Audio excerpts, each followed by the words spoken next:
Hey guys, this is Jonathan from Fitness for Freedom. Today we are going to talk about glutes and stabilization exercises.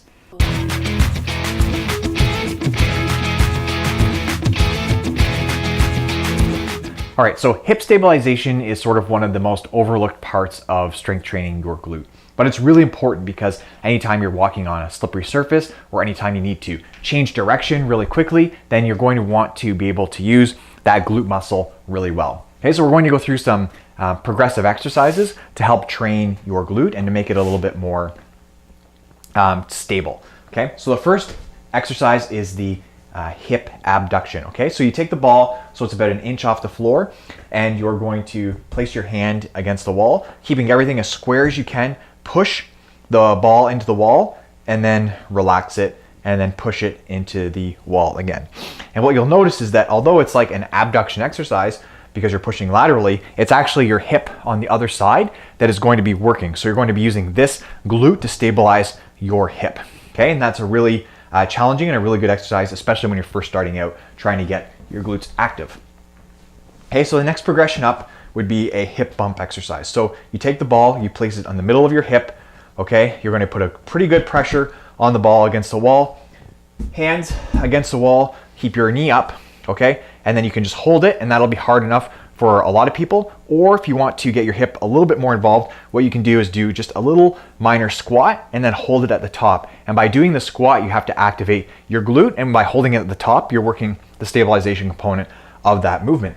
So that's really important and a really good way to strength train the stabilization part of your glute. Now we're going to get into something that's a little bit more dynamic and a little bit more challenging, and it's a really hard exercise to do. So always start with a really light weight and then work your way up.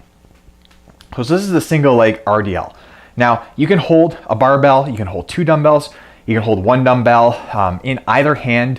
My preference for most people is to hold the dumbbell in the opposing hand or with the leg that's going to go into the air. Okay, and by doing that, it sort of forces you to keep your hips more square, which forces you to use your glute more as you go down your body. Okay, so to do this exercise properly, stand up your feet so that they're about hip width apart. Bring the dumbbell so it's in front of your thigh on the other side. Okay, and you're going to lift this leg back, so you're going straight back, keeping this leg only slightly bent. Okay, and then going down as low as you can. So for some people it will be just this, and for other people it'll be much lower for when they go down.